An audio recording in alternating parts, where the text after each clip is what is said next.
Las edades durará, inagotable raudal, y cuando el tiempo pasará con cada reino mundanal, y cada reino caerá con cada trama y plan carnal.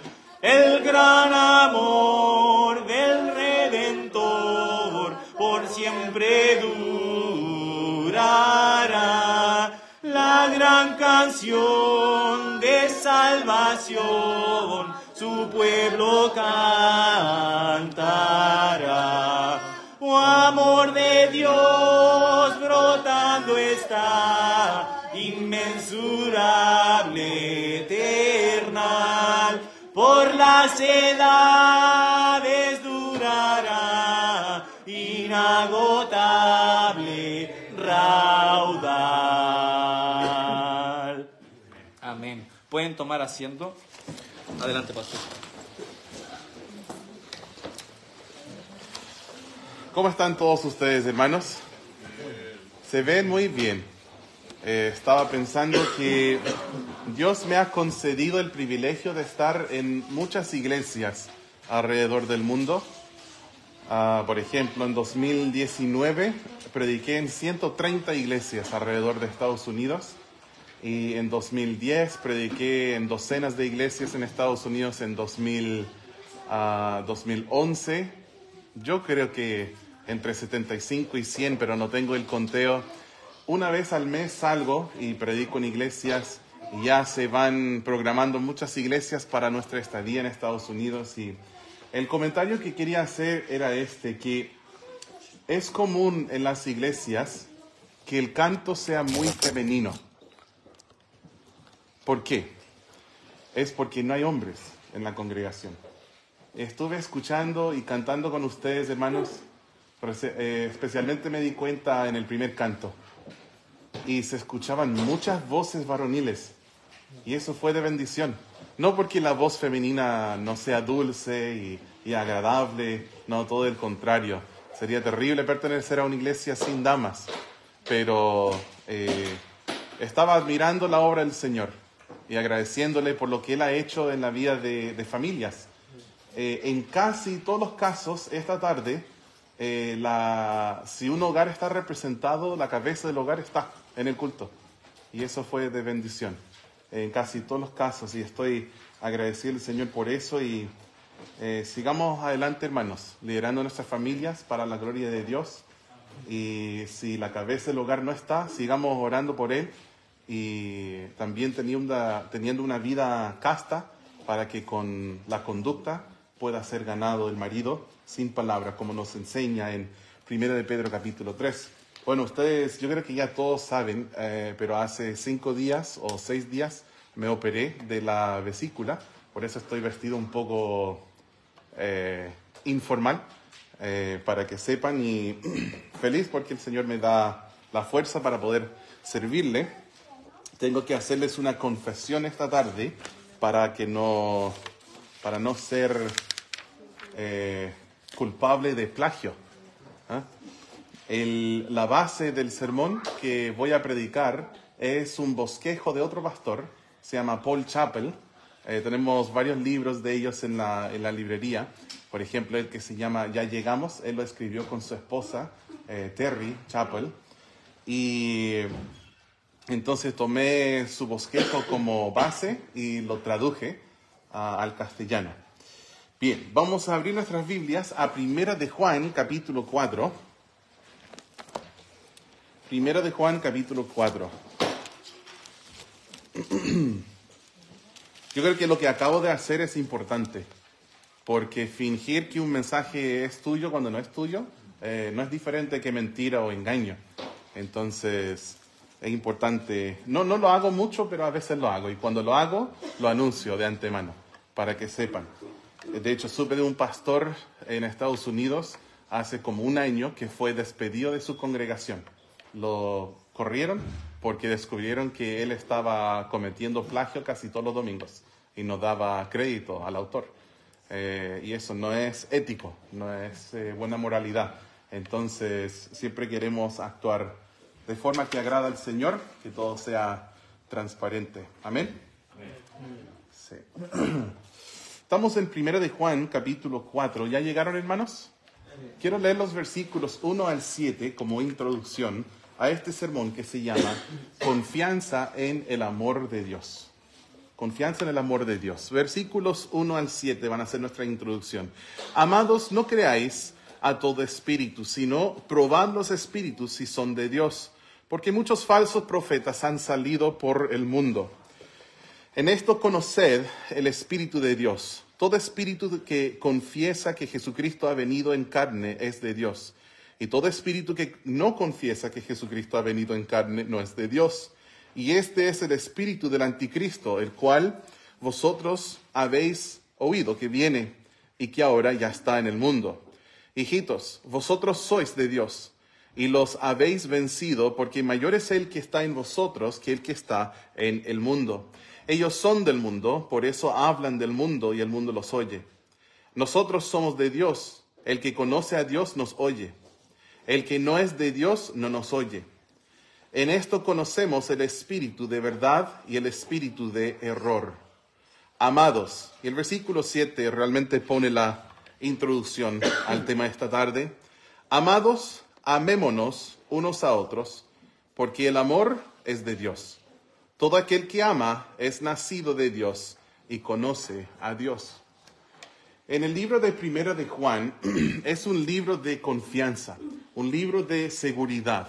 Si una persona me dice, una persona que yo creo que es cristiana, si me dice, pastor, tengo dudas de mi salvación, lo primero que voy a decir, le quiero animar a leer 1 de Juan. ¿Por qué? Porque 1 de Juan 5:13 dice, estas cosas os he escrito a vosotros que creéis en el nombre del unigénito Hijo de Dios, para que sepáis que tenéis vida eterna y para que creáis en el nombre del Hijo de Dios. Agregué unigénito Hijo de Dios, disculpen, en el versículo. Entonces dice, para que sepáis que tenéis vida eterna. Dios nos dio 1 de Juan para que podamos tener seguridad de que de verdad somos salvos. ¿Sí?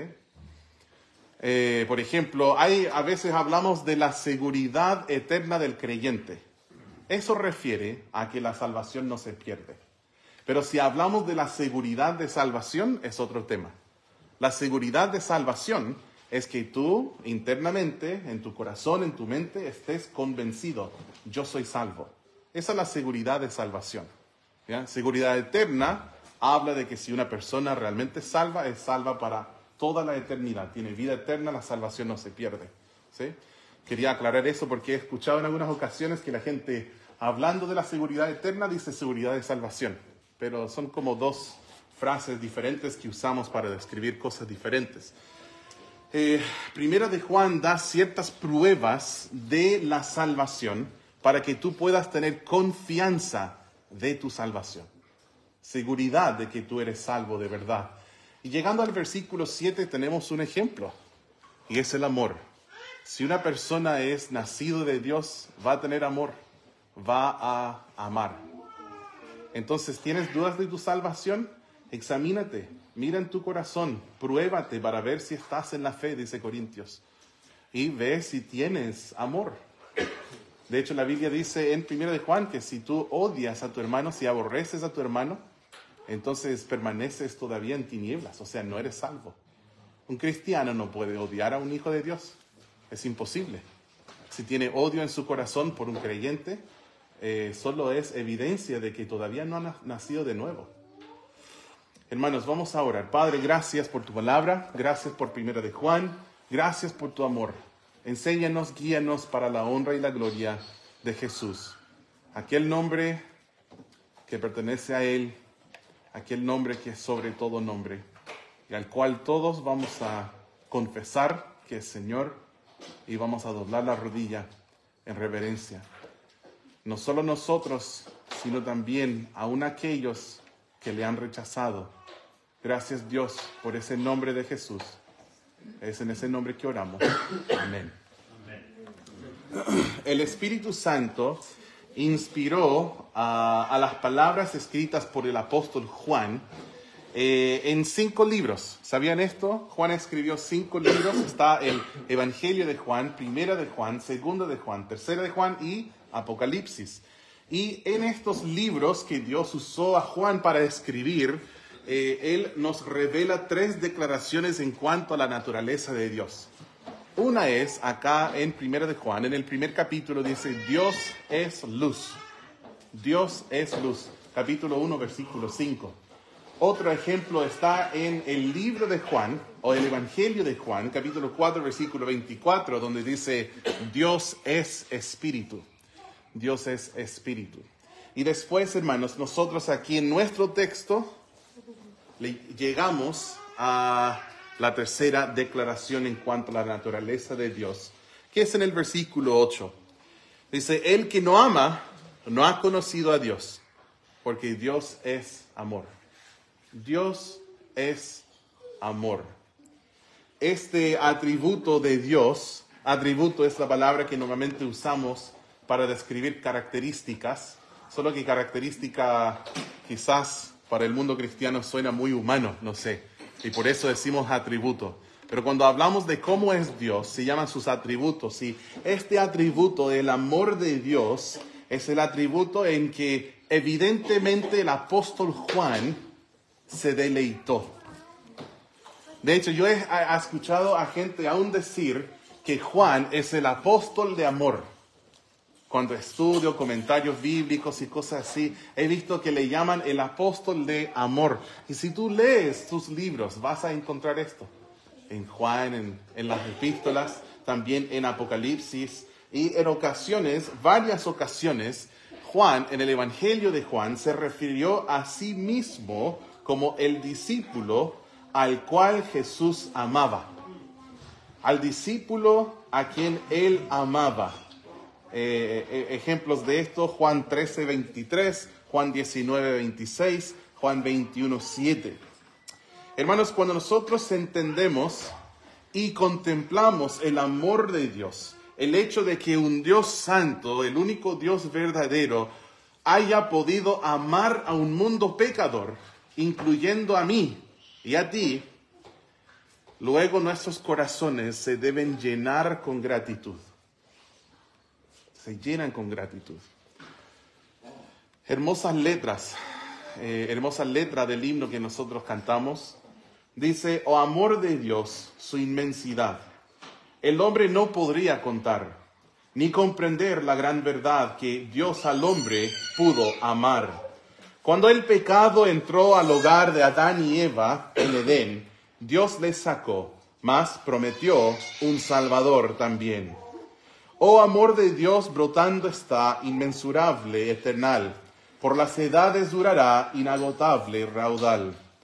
Ahora empieza la segunda estrofa, que es mi favorita, quizá mi estrofa favorita en todo el himnario. Dice, si fuera tinta todo el mar, y todo el cielo un gran papel, y cada hombre un escritor, y cada hoja un pincel, nunca podrían describir el gran amor de Dios que al hombre pudo redimir de su pecado atroz. Tercera estrofa. Y cuando el tiempo pasará con cada reino mundanal, y cada reino caerá con cada trama y plan carnal, el gran amor del Redentor por siempre durará. La gran canción de salvación su pueblo cantará. Oh amor de Dios brotando está, inmensurable, eternal, por las edades durará, inagotable raudal. A veces el amor de los amigos, o aún el amor de la familia, pueda fallar. Pero el amor de Dios es fiel y nunca falla. Tú puedes tener confianza en el amor de Dios. Podemos ver en los versículos 7 y 8 el amor de Dios proclamado. Dice, amados, amémonos unos a otros, porque el amor es de Dios. Todo aquel que ama es nacido de Dios y conoce a Dios. El que no ama no ha conocido a Dios, porque Dios es amor. En el 7 nos dice que el amor es de Dios. En el 8 dice, Dios es amor. Ahora tenemos que tener cuidado porque he leído de fuentes quizás más orientadas a la mística oriental, que les gusta esa frase, Dios es amor, y le agregan otra frase más. Dicen, Dios es amor y el amor es Dios. Hermanos, esto es falso. El amor no es Dios. Nosotros no adoramos al amor, adoramos a Dios, y Dios es amor. Pero al revés, no es verdad, el amor no es Dios. Tengan cuidado cuando ves alguna meme o alguna imagen en las redes sociales y dices, oh, qué entretenido cómo lo dijeron. El hecho de que sea novedoso no significa que es bíblico. Tienes que pensar y usar discernimiento siempre con las cosas que tú lees. Nosotros podemos ver que la naturaleza de Dios es una naturaleza de amor, amorosa. Primeramente, Él es luz, por lo cual Él no permite, no es permisible ni es tolerante hacia el pecado. Dios es luz, Dios es justo, Dios es celoso. Sin embargo, Él ama al pecador. Nosotros recuerdo que cuando Juan y Miguel empataron en la competencia de pebre, pedimos una moneda, ¿cierto? Y hicimos así. En inglés decimos cabeza y cola. ¿Cómo es en español? ¿Es cara? Y sello. Cara, sello. ¿Sí? Cara, sello. El amor de Dios es como una de las caras de una moneda que tiene dos caras. Y en la otra cara está la santidad de Dios. Tenemos que tener cuidado en enfatizar solo el amor de Dios, ignorando, excluyendo su santidad. O enfatizando solo la santidad de Dios, a la vez ignorando y siendo negligente con su amor. ¿Sí? El amor tiene sus dos lados. Yo amo a los bebés, por lo cual odio al aborto. Yo amo al matrimonio, por lo cual odio el adulterio. ¿Ven cómo el amor y el odio tienen dos caras? Dios ama al pecador, pero Él odia el pecado. ¿Sí? No queremos caer en esa trampa de esos predicadores que están en la tele, que tienen una sonrisa de su oreja a oreja y dicen, Dios es amor y tiene un plan maravilloso para tu vida. Y no hablan de nada negativo nunca. Tengan cuidado con estos tipos, porque no hablan del pecado, no hablan del infierno, no hablan del lago de fuego, no hablan de santidad, que es muy desequilibrado. Este concepto de un Dios amoroso, porque Dios es amor, este concepto de un Dios amoroso habría sido completamente ajeno para muchos en el primer siglo. Los paganos, los dioses falsos de los paganos, son malos, son enojones, son engañosos y solo han de ser temidos, atemorizados, uno de ellos. No sé si en Chile requieren esto o solamente es una enfermedad en Estados Unidos, pero nos obligan a estudiar todo lo que es la mitología de Roma y de Grecia. Entonces estudiamos todo sobre los dioses falsos de Roma y los dioses falsos de Grecia. Y saben que estos dioses eran puros mentirosos, eran puros ávaros, lujuriosos, terribles, todo, engañosos. Y entonces un Dios santo y recto, justo y que es amor, es un concepto totalmente ajeno a los lectores de la carta de Primera de Juan. Nosotros no es raro aprender acerca del amor de Dios, no es nada raro, pero si puedes imaginar la mente de hace 2000 años, Dios está revelando su naturaleza a ellos y a nosotros. ¿Quién es Dios? Dios es amor. El pueblo de Dios se caracteriza por amor. Es un pueblo de amor. La iglesia de Dios es una iglesia de amor. El amor de Dios reina. Nosotros somos conocidos ¿por qué? En esto conocerán que sois mis discípulos. ¿En qué? El amor que tenéis unos por otros. El amor fraternal es la marca que distingue a un cristiano. ¿Cuál es el primer mandamiento? Amor para Él. ¿Cuál es el segundo? Amor para ti. ¿Cierto? El amor vertical y el amor horizontal. El primer y el segundo mandamiento. Y deben ser lo que nos describen. A veces el amor es, no sé si está bien dicho la palabra, tempestuoso. Pablo le dijo a Timoteo que en su predicación debe redarguir, debe reprender y debe exhortar con toda paciencia y doctrina. Pero siempre, aún nuestras reprensiones han de ser motivadas con el amor. Es difícil sentarse con una persona, mirarle en los ojos y decirle, estás mal, estás mal. Esto lo que hiciste fue malo, pero te amo, pero estuviste mal. Es difícil eso, pero saben que no es amor si te callas, no es amor. Y tampoco digas, es que soy pacificador, la Biblia dice pacificador. No, ser cobarde es ser pacifista. Pacifista es diferente que pacificador. Un pacificador busca hacer paz. De hecho, en inglés dice, hacedores de paz. Bienaventurados los hacedores de paz, los pacificadores, los que hacen paz. Es diferente. Hacer paz es cuando tú buscas reconciliación y tú confrontas. Eso sí que es amor. ¿Cómo sería llegar a un doctor y tienes un cáncer? Hiciste todos los exámenes y estás con un cáncer. Pero ese doctor dice, no, yo soy amor. Y no quiero que te sientas mal. No quiero que llores. No quiero que pienses que vas a morir. Así que no le voy a decir que tiene cáncer, porque soy amor. ¿Será un doctor amoroso? ¡No! Terrible doctor. Quítale su licencia. Que deje de practicar.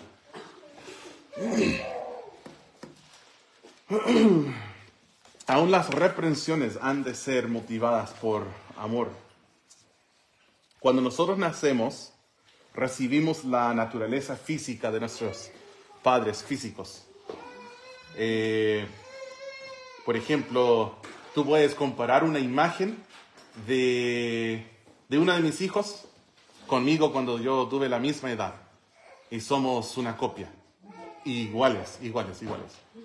Lo mismo, Annie con Abigail, una copia. Iguales. A veces la gente nos dice, salieron todos del mismo molde. Los genes son fuertes.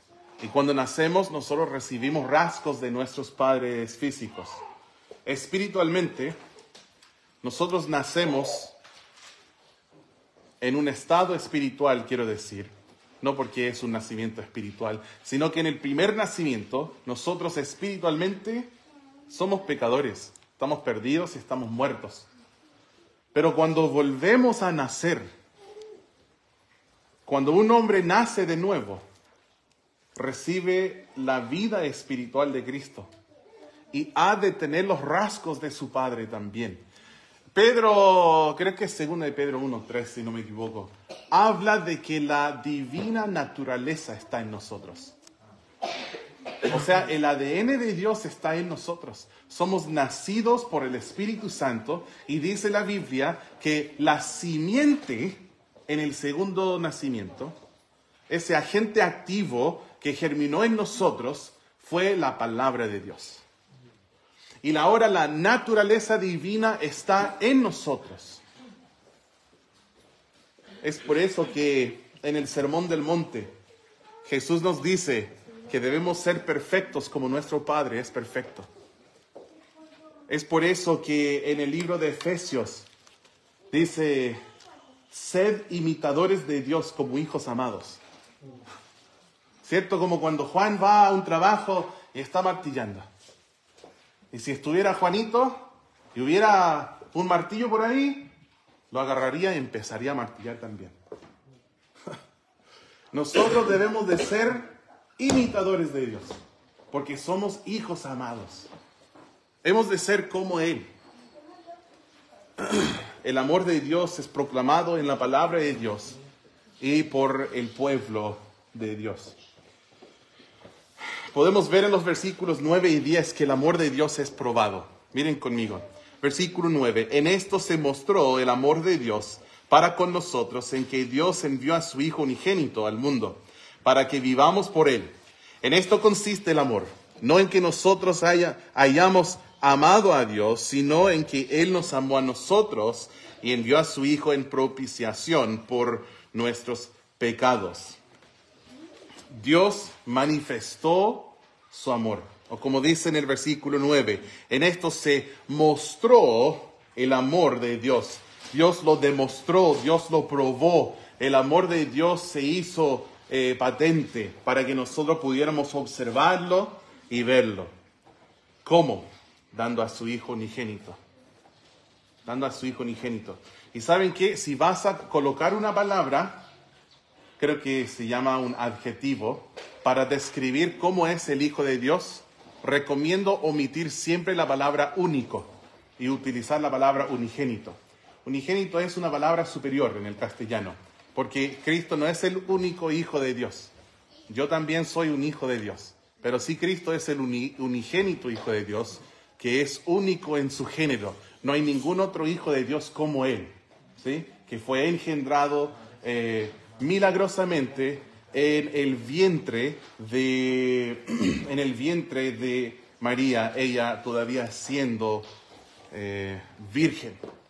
Entonces, Él es el unigénito Hijo de Dios.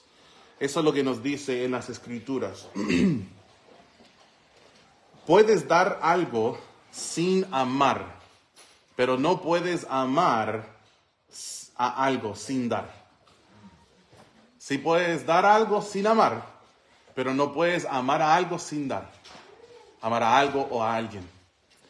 Es imposible tener amor verdadero, sincero, genuino, sin dar.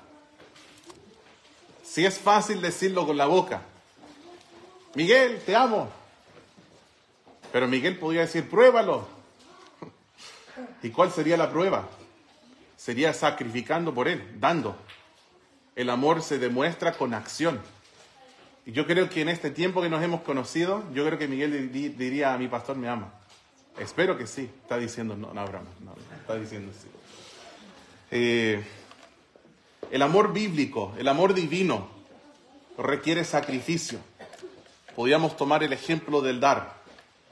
Puedes decir que tú amas a tu iglesia, pero si tú no das, es muy difícil creerlo. Si tú no das tu diezmo, es difícil creer que amas a tu iglesia.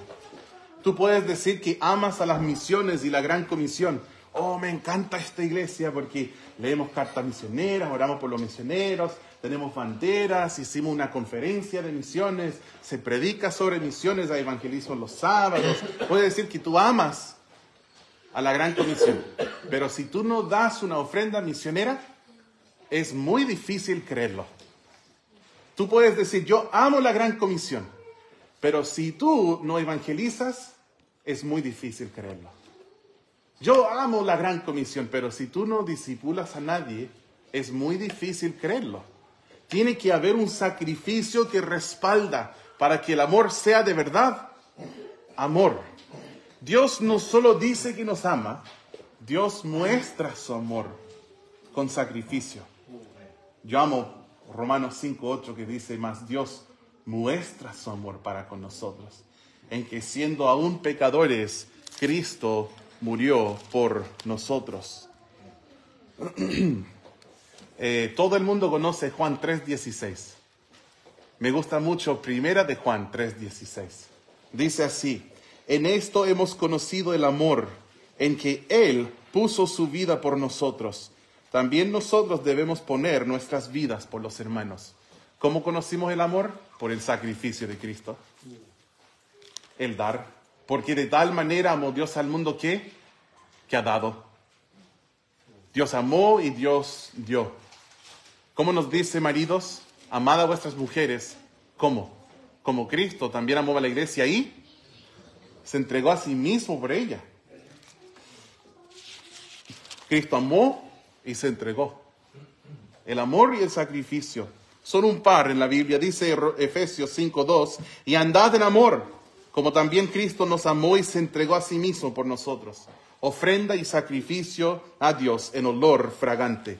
Cristo amó y Cristo se sacrificó. Como Dios es amor, Él comunicó su amor.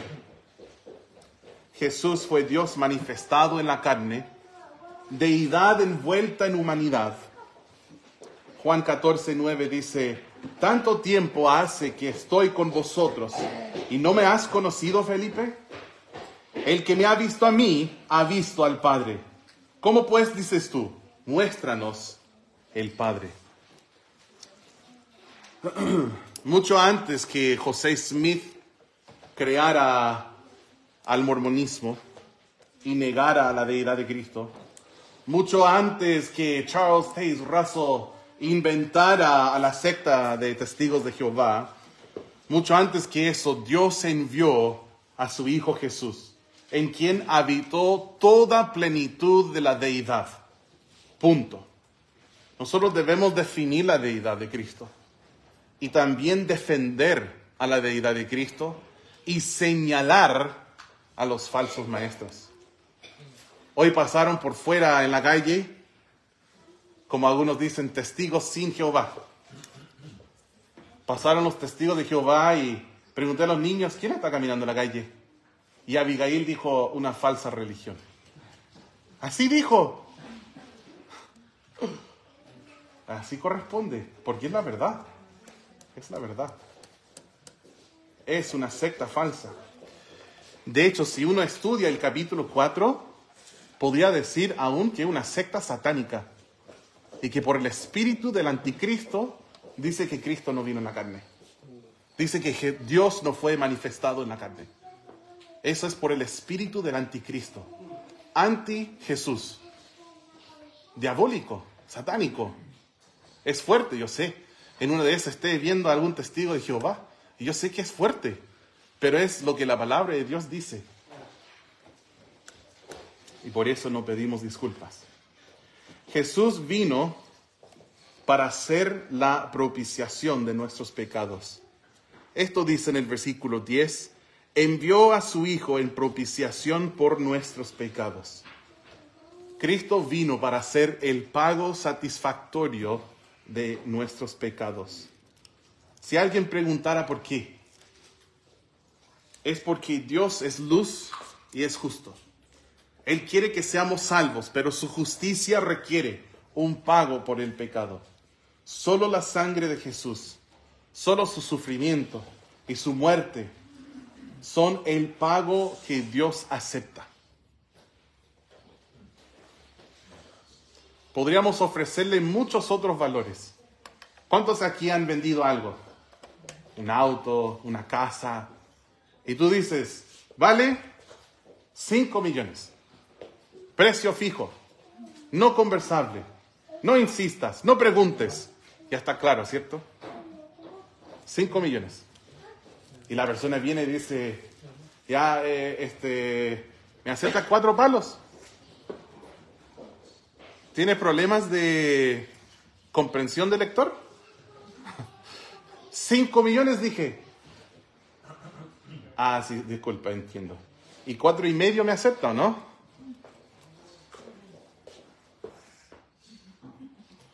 $5 millones y de ese precio no me muevo. Así son las religiones. Que Dios dice, la propiciación es la sangre, sufrimiento y muerte de Cristo. No acepto ningún otro valor. Ah, sí, Señor, pero mi bautismo,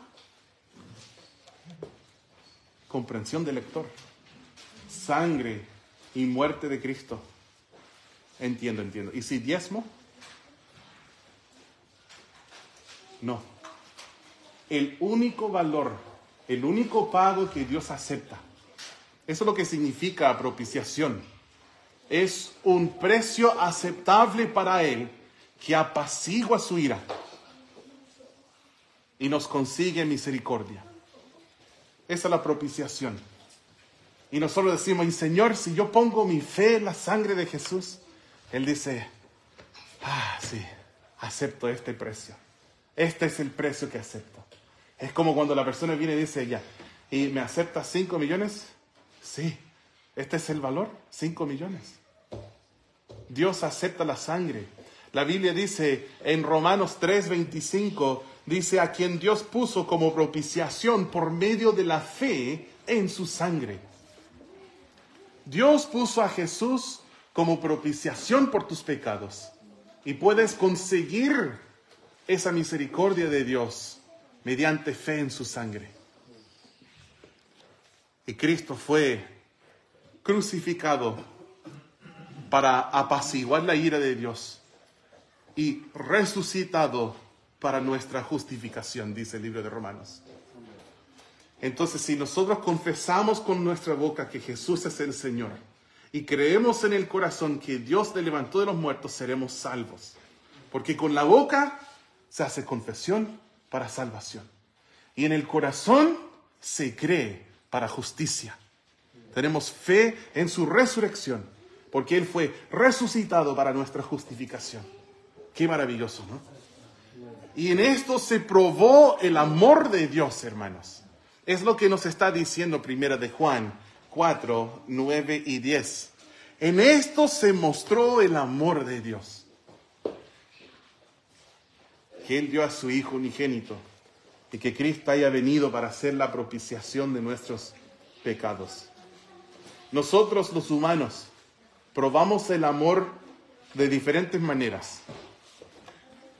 Ayer mi esposa quería cortarse el pelo. Entonces yo le dije, yo me quedo con los niños, tú vas a cortarte el pelo. Fue a cortarse el pelo. Nosotros después fuimos al café de los menonitas y compramos un latte. Después pasamos a comprarle una flor y unos chocolates y llegamos a la peluquera con estas cosas en manos. Nosotros tenemos muchas maneras de mostrar amor. Yo quería que Annie pudiera ir al retiro. Es un poco difícil, es un poquito de sacrificio, no me estoy quejando para nada, pero es porque le amo y quiero demostrar amor. Y yo quiero que sea de bendición para ella, pero conociéndole a mi esposa, yo creo que va a ser de bendición a las otras esposas de pastor. Yo le envié para que se ministrara a ella, pero creo que ella va a ministrar a otras. Así es mi mujer. Los humanos mostramos el amor de muchas maneras. A veces es chocolate y flores, y otras veces es cualquier otro sacrificio. Pero ¿saben qué? Nadie nunca nos amó como Cristo. Nadie nunca nos amó como Cristo. De hecho, hasta hay un himno en nuestro cancionero. Nunca lo hemos cantado porque la melodía siempre me ha costado. Pero dice, nadie pudo amarme como Cristo. No sé cómo es porque me cuesta mucho. ¿Lo conocen? ¿No? Nacho, ¿lo conoces? Lo he leído, pero no sé, no sabes cantarlo. Te iba a avergonzar enfrente de todos para que lo cantaras. Lindo ese himno. El amor debe ser practicado, hermanos, por nosotros. Y eso está en los versículos 11 al 13. Dice, amados, si Dios ha amado así. Hermanos, ¿Dios ha amado así? Sí. Amén. Él ha amado así. Si Dios nos ha amado así, debemos también nosotros amarnos unos a otros. Como dice el versículo 7. Amados, amémonos unos a otros, porque el amor es de Dios. Todo aquel que ama es nacido de Dios y conoce a Dios. ¿Eres salvo? Debes tener amor por tu hermano. Eres salvo, debes tener amor por tu hermana. Dice en el 12, nadie ha visto jamás a Dios. Si nos amamos unos a otros, Dios permanece en nosotros y su amor se ha perfeccionado en nosotros. No es fácil decir, yo amo a Dios con todo mi ser. Sí, es fácil. Yo nunca he visto a Dios, pero te veo a ti. Y tú eres hijo de Dios, tú eres una extensión de Él. ¿Y cómo puedo decir que le amo a Él si no te amo a ti? No es consecuente. En esto conocemos que permanecemos en Él y Él en nosotros, en que nos ha dado de su Espíritu. ¡Wow! Así sé que soy salvo. Eso es lo que dice el versículo 13. En esto conocemos que permanecemos en Él. ¿Cómo saber que yo soy de Él? ¿Cómo saber que soy nacido de Dios? En el versículo 7 dice, ¿es nacido de Dios todo aquel que ama? El amor debe ser practicado por nosotros, amor unos por otros. Y el amor de Dios tiene que ser perfeccionado en nosotros. Dice, Dios permanece en nosotros y su amor se ha perfeccionado en nosotros. Dios es invisible, pero su pueblo es visible. Su amor es proclamado en la palabra, es probado en la cruz y es perfeccionado en el creyente. Eso es lo que hemos visto en el pasaje. El texto dice que Dios es amor. Es proclamado en su palabra. Es probado en su cruz. Y es practicado y perfeccionado en nosotros, sus hijos. Cada creyente tiene al Espíritu Santo morando en él. Si tú eres salvo, tienes todo el Espíritu Santo. Él está en ti, mora en ti, tu cuerpo es su templo. Dice en el versículo 13 al final, en que nos ha dado de su Espíritu. Tenemos el Espíritu de Dios. El Espíritu de Dios está en nosotros. Romanos 8 dice que si no tenemos el Espíritu de Dios, no somos de Dios. Pero si hemos nacido de nuevo, el Espíritu de Dios está en nosotros. Él mora en nosotros. Y la Biblia dice en Romanos 5, versículo 5, dice, el amor de Dios ha sido derramado en nuestros corazones por el Espíritu Santo que nos fue dado. Debemos practicar el amor. Es maravilloso ver el amor de Dios perfeccionado en la vida de un cristiano. Me llenan los ojos con lágrimas ver el amor de Dios perfeccionado en la vida de un cristiano. Hermanos, vamos a concluir. Dios probó su amor en el Calvario para proveernos la salvación. Y nosotros, si alguien está escuchando aquí presencialmente o en línea y no has conocido el amor de Dios, no has creído en el unigénito Hijo de Dios, te ruego que hoy te arrepientas para con Dios y que tengas fe en Jesús como Salvador. Que decidas depositar toda tu fe en Él como Salvador personal. Debemos recibir su amor. Los que somos salvos hemos recibido su amor. Recibimos a Cristo, su regalo de amor. Recibimos al Espíritu de Dios y el Espíritu de Dios derramó en nuestros corazones el amor de Dios. ¿Quieres ver a una persona espiritual? No es la persona que va a los cultos y levanta sus manos y empieza a decir amén, amén. Gloria a Dios, aleluya. Amén, gloria. No, es la persona que tiene amor. ¿Tienes el Espíritu de Dios? Tienes amor. Dios es amor. Y si amor mora en ti, si el Espíritu Santo es Dios y Dios es amor, si el amor mora en ti, vas a amar. Un hombre espiritual es un hombre de amor. Una mujer espiritual es una mujer de amor. Que Dios perfeccione en nosotros su amor. Amén. Él usa vasos rendidos a Él para su uso, para llenar estos vasos con su amor. Bien, vamos a concluir esta enseñanza. No sé si todavía está viendo o no. Dice Daniela y Soledad están viendo. Y si están viendo, les mandamos muchos saludos, hermanas.